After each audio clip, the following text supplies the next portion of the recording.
Hey, what's up guys? You know what? Some time ago, we received a donation from a really nice and cool guy, a man of a million hobbies who goes by the name Renan. Well, what's really cool is that he shared 2 bikes that he has not been using anymore, which needed a little bit of touching up. So we picked them up and brought them to Tryon Bike Shop, who got down to business in sprucing them up. We're on our way to one of the donors. His name is Renan Salumbre, and he's gonna donate a bike. He feels that someone would be better off using it to bike to work. I'm just looking for the street, and we'll be getting the bike from him. Pare. Obligatory. Obligatory. Thanks, bro. Di man lang kami nakapag-short talk kasi his street was really packed with people. Parking was all taken on both sides. I had to really stop in the middle of the road and quick pick up lang talaga. You know? You can see behind me there are 2 bikes. It needs a bit of touching up, but man, I'm telling you, these are game changers for 2 people, for 2 families. No? This is how bikes can change 2 families. So I'm stoked. I'm really excited. Okay, I gotta focus on driving. See you guys.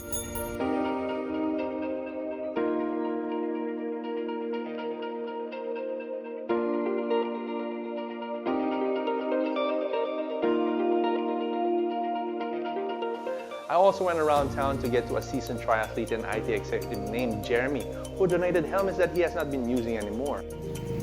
Bro, video to. Sige, salamat ah. By the way, Jeremy makes a really mean and tasty Barong or shrimp paste these days, which we will be featuring on a separate episode. Anyway, going back, a few days later, I got a call from Tryon and they said that the bikes have been fully reconditioned and ready for distribution to workers. Behind me is a couple of bikes that we have reconditioned, and we are now on the way to distribute these bikes to workers.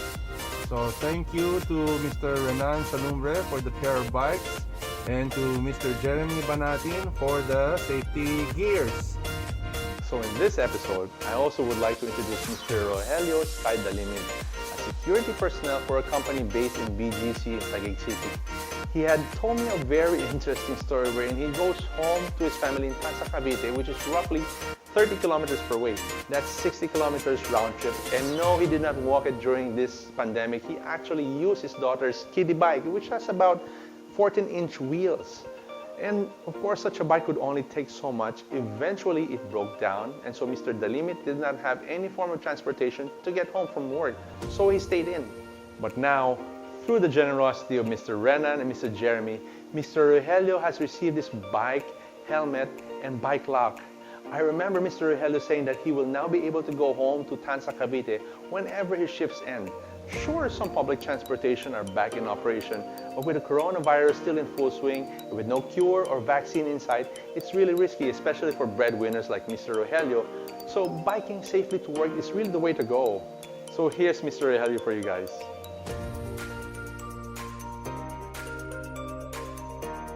Ako po si Rogelio Dalimit, nagtatrabaho sa BGC. Ang biyahe ko po, umuwi pa po ng Tanza, Cavite. Pagpunta dito sa trabaho sa BGC. Ginamit ko po yung bike ng anak ko, yung maliit. Kaso nasiya siya. Kaya ito kailangan ko po ng bike para makapunta dito sa trabaho ko. Malaking tulong po to sa akin. Lalo na ngayon, pandemic, mahirap sumakay. Maraming salamat po kay Mr. Renan Salumbre para sa bike. Tapos kay Mr. Jeremy Banatin para dun sa helmet.